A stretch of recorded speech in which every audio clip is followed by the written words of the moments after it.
when people ask what you do, I never bring up the YouTube channel because I feel like I'd be looked down upon, but they don't know that the whole purpose of this channel is really to help people. I really do take the time to try to put people on the right side of their trade and investments and just give good overall advice. And that's a big reason why I wanted to bring you on this channel, is I just feel like you could really help people out there that are just looking where to start, how long it could take. And Tom wasn't risking huge amounts of money doing this. This is a good shot. Good. Yeah, I think we're good. On your leg, or how I do? Yeah. You just put your hand on my arm, my leg. Welcome back, everybody, to the Financially Fit channel. I am here with one of my best friends, actually, Tom. He was actually my first subscriber to the channel. We're approaching about 900 and change right now, so we're getting close to being monetized. But today's a special day because I really look up to Tom when it comes to being a family man, being a father, and also how responsible he is with his finances. And so today we're going to talk about some of the decisions that Tom has made with his finances, some of the goals he has, and I've just always been impressed with how smart he manages his money, and I just wanted to share that with the channel and everybody out there. And I feel like, Tom, you can bring so much value to just the average guy out there looking to start, where to start, how to start. And I think you're a great example of what most people need to be doing with their money but are not, including myself sometimes.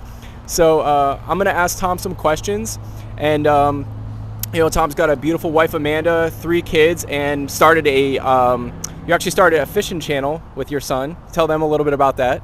My youngest son, Jace, kid loves to fish, and he likes to watch YouTube, and so he's like, let's start a channel.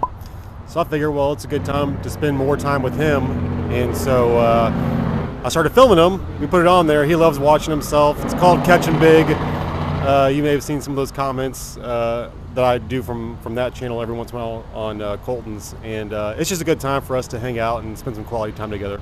Yeah, so the channel is Catching Big, and I'm going to leave a link down below to the channel, and you guys, feel free to go visit it and subscribe. It's a great cause, and I'm excited to see, 5-6 years from now when he goes pro, But so how Tom and I, we'll take a step back. How Tom and I met, actually, we both were in financial services, and we both thought there was more to the industry, and I think that's a big reason why we both decided to exit. Tell them a little bit about that. Well, I think at the heart of both of us is we want to help people financially, right? I mean, both of our backgrounds, neither of us grew up with money. I mean, I think yours was a little bit more dire than mine, but I grew up probably lower middle class, and I always found myself to be responsible with money, not great with money, but at least responsible. And so I thought, okay, well, I can probably provide some sort of insight to some people out there. Then when we got into the industry and we found out what it was really about, it wasn't necessarily about helping people as much as it was about selling people. And I think we've talked about that before. You've talked about it on the channel before. It just kind of left a bad taste in our mouth because what we were called to do isn't necessarily what we were asked to do by our bosses, and it wasn't right for us. Yeah, it seemed like what we signed up for wasn't really what the job was truly about, and I think we both felt the same way about it. And up until when you tried to sleep with me, I think it was it was fine, but then I had to get out of there because I just felt really uncomfortable. I just needed a warm body. No, but Tom and I used to make the days go by faster by busting each other's chops and just talking about sports, and so we grew a great bond together. Tom invited me to his church, and he's just a really, really good man and a really good father, and yeah. So I want to dive into more of the financial stuff because I'm sure that's why you guys are here. And Tom, how long ago did you start your financial journey of investing and getting interested in stocks and real estate? I put together a plan. This is actually back when we were in the financial services industry, and it was probably 2015, and I put together a 5-year plan. And we all had to do this. Where do you see yourself in 5 years? And so my thought was, okay, well, ideally, I see myself paying off my mortgage, investing in stocks, investing in real estate, and doing more with my money, traveling, going out to eat. My wife and I love to eat. So my idea was I'm going to put a plan in place to do all these things. I had it all laid out. I had exactly when I was going to finish, and then we can get to how it all came to be. But the first step was making a plan. Yeah. No, it's a great advice. Yeah, anybody out there right now, if you can't visually see yourself doing it, whether that's a physical goal, a financial goal, or even just a work goal, if you can't physically see yourself doing it and writing it out and taking the steps to take the place, to actually accomplish it, you probably will never do it. Old saying is what you have a 70% more chance of reaching a goal if you write it down. So that's definitely something to think about when you're doing your financial plans or your physical plans or just any plan in general. Be an architect. Draw the blueprints before you actually start the construction site. The next question I have, Tom, is how professionally, how have you always kind of went about? You've been a pretty good income earner. What can you recommend to people out there that might not have a great education or a great background, how to maybe up their income? I only have two rules for increasing your income. This is my two rules for success. It's not education. It is be likable. Be easy to make friends, right? And then work ethic, right? If you can always find it easy to make friends, you're always going to have a job. You got to have a good work ethic to keep that job, right? So if you can have those two things, the rest of it doesn't really matter. It doesn't matter your background, doesn't matter your education.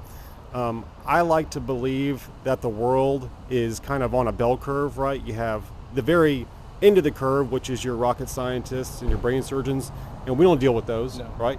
Well, I could be, but No, you cannot be. I know you. You have the other end of the curve, which is those that are, a little bit disabled or mentally handicapped that cannot process things. And then you have the great majority of the people in the world, which is where we live and probably everybody watching this channel lives. Right. I don't think rocket scientists are watching, much YouTube at all, right? And I thought to myself, okay, if I'm living inside that world, the great majority of the people in this world are living inside that world, and there are plenty of wealthy people inside of that general, call it 80 to 90% of the population. How can we do what we can to maximize our income potential, our relationships and all that stuff? And again, it's building the relationships, it's having a good work ethic, and then there's really no limit to success if you have those two things. Yeah, and Tom, I've watched Tom grow financially and with real estate probably over the last 6-7 years, it just exponentially. The compounding interest effects seem to really take place in your life right now, I would say, where the compounding effects took you about 7 years to start compounding your investments. But, talk about one of your best investments in the stock market, and then talk about where you were 7 years ago to where you are today and what transpired to be where you are. My best investment percentage-wise, it's right now between Ford and UPS. I started buying Ford around, it was around $10, and it dipped down to about $8.80. And I started buying it then. It went down to $8.30, bought more, and went down to $7.50, bought more. The lowest I bought at, which I didn't buy enough, was about $4.35 or so, which was during the pandemic, the crash of March of 2020. But my overall cost basis is around $7.70, and as of this morning, I think it hit $17.21. So I'm about 135% there. I bought UPS at $95, and that is up. I think it was 213 this morning or something like that. So those are my two best investments. I do have a good chunk of change in retirement in some S&P 500 ETFs. I use IVV, which is iShares, and that's a combination of algorithm and managed fund. Yep. It's got a low expense ratio, so it's very similar to the SPY, which you talk about a lot. The reason why I purchased that one, I can't tell you now. I did some research on both of them. I did some research on IVV, SPY, and VOO when I was doing this, and I just chose IVV for whatever reason back then. And that's actually outperformed the other two, so I think I made a good decision there. And it's been a good run, There's a lot of people say time in the market beats timing the market, and I do 100% agree with that, but good timing also helps. Well, I would say, just by hearing your story, I would actually say that you are an anomaly in the fact that you actually you did time the market. Like, when you really think about it, you went heavy into stocks when everybody was scared, and you didn't dollar cost average. You went a lot heavier than normal, did you not? Yeah, I mean, I did some dollar cost averaging, not on a monthly basis, but let's just say in my retirement fund, I had from my previous employers, I had about 60 grand in there, and I moved all that over from a 401k into a traditional IRA, did a direct transfer rollover, so there was no penalties there, and that way I can control all of it. And I put 30 grand right away into the IVV, and then I started chipping, as things started dropping, I started chipping a little bit more, 5,000 here, 3,000 there, until it was all eventually allocated. So yes, I did time the market a little bit, but at the same time, I also think that the reason that they have grown is because I've stayed in it. Right. Yeah, that's a good point. And for a lot of people watching right now, if you are new to investing, I think Tom's a great example of what you need to do. A large chunk of your change should go into more of a, an index fund or something that is well diversified. I would say that if you are very, very new to the stock market and you have 3 or 4 stocks that you really, really want to buy, go ahead and buy them in small percentages, but I would say the majority of percentage, probably 70 to 80% of your cash that is available to buy stocks would go in an index fund, and then maybe another 10% would go into your favorite stocks, and then leave 10% of cash, or maybe even a little bit more, so when you do get those market dips, you can take advantage of those opportunities, much like Tom did. That's just my opinion. Tom, I don't know if you have anything. I always have cash on hand because I live off margin, right? Anything can happen at any time, and I want to make sure that I have enough cash to, always have your emergency fund. They say 3 to 6 months. I have 6 months. I have a wife and 3 kids and a house. So, actually 2 houses, which we'll talk about soon. But I always have enough. I'm kind of risk averse in a sense, but I'm also very safe. And I want to make sure that, God forbid something happen that is unforeseen, we're not going to take a hit financially with that. Right.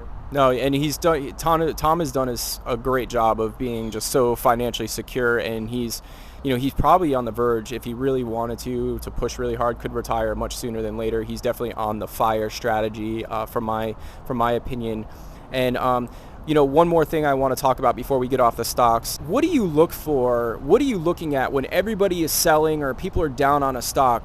What are a few metrics that you personally look at to know that, wait a minute, they're wrong, there's still value there, much like you did with Ford, right? People were selling Ford like they were going out of business. I mean, $4 a share. They're going to be extinct. Tesla's going to take them over. Nobody's ever going to know, your kids are never going to know who Ford was. I mean, that's basically what was happening, right? So what do you look at when you buy a stock and everybody else is down on it, or, what are some of the metrics you're taking a look at? So I like to look at the history, obviously. So with Ford, we'll give an example of that, is during the last downturn, they didn't take the government loan, right? Every other automaker took the government loan, and they did not, which tells me that they had some good financial management there. They didn't need the bailout.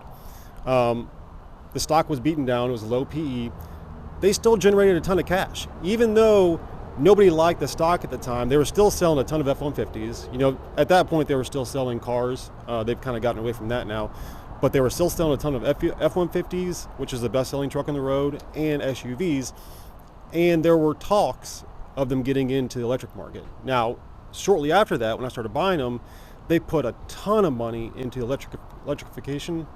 That's how you spend it? Yeah, that sounds good. Yeah. The EV space. Yes, so they spent a lot of money on infrastructure for electric charging ports and stuff, billions of dollars, and pledged to spend another $27 billion over the next however many years to grow to that space. So while the world was kind of beating them down, they were kind of behind. No, it wasn't really behind the scenes. It just wasn't as out in front of your face as Elon Musk was, right?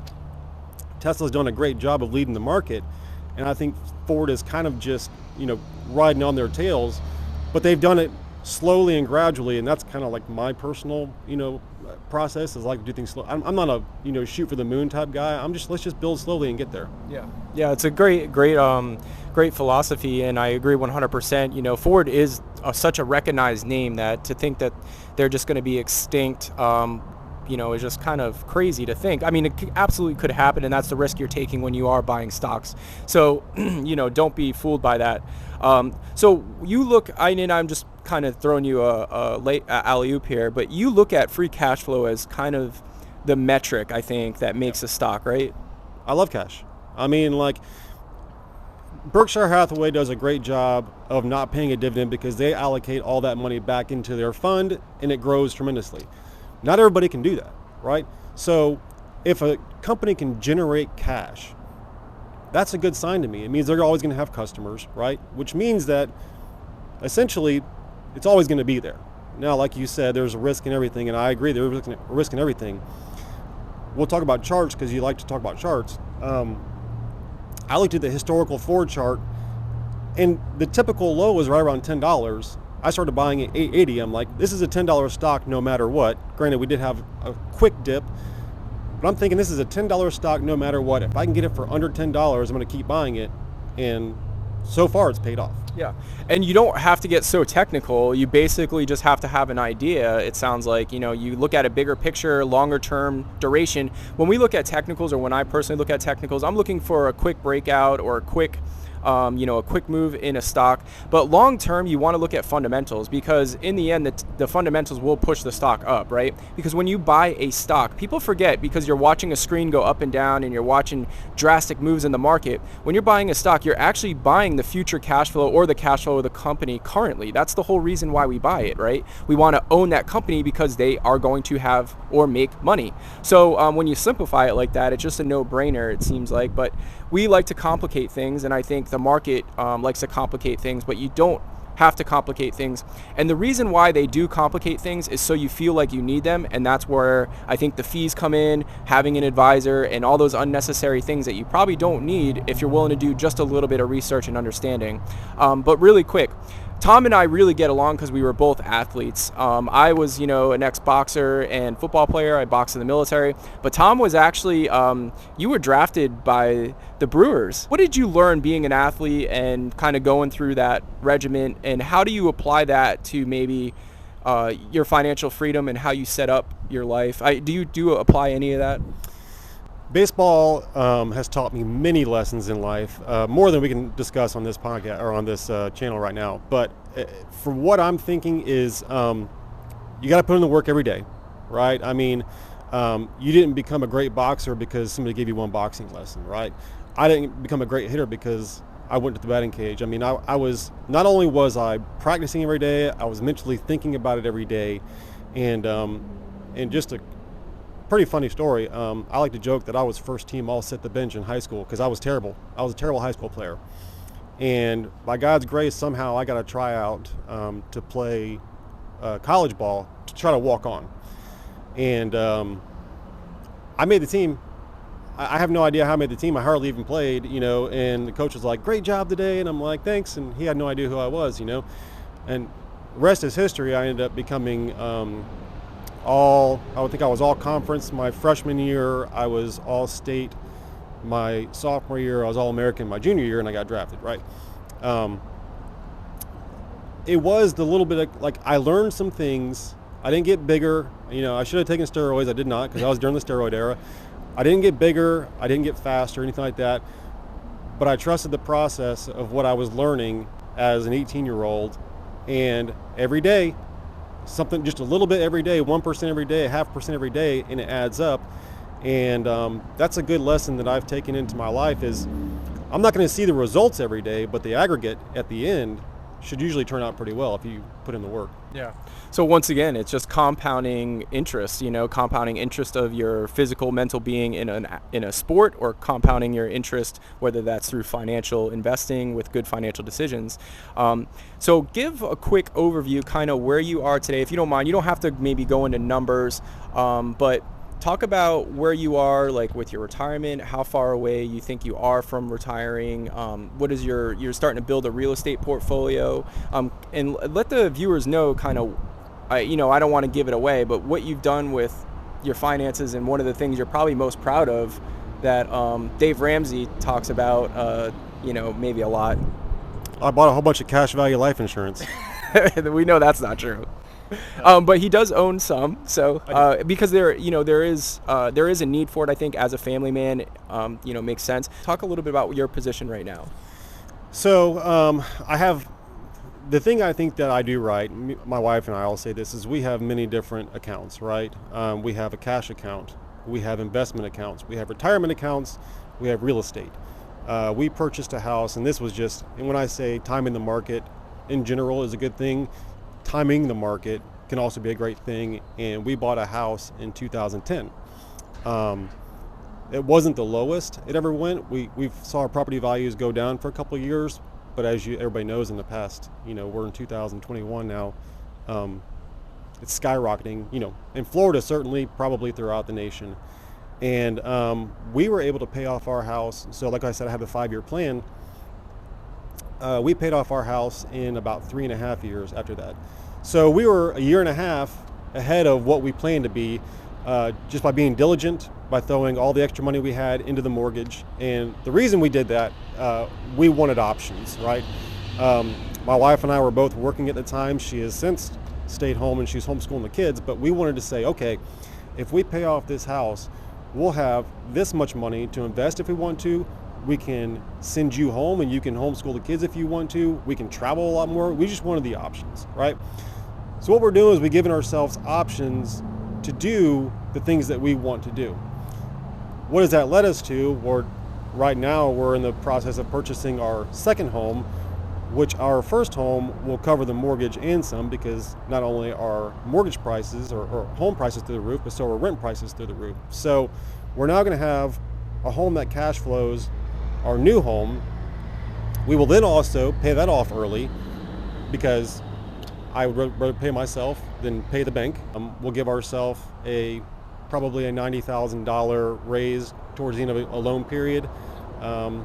And then by the time we're ready to retire, we'll have 2, at least, hopefully 3 cash flow properties. Before we get out of bed, we're making $8,000 a month. Wow.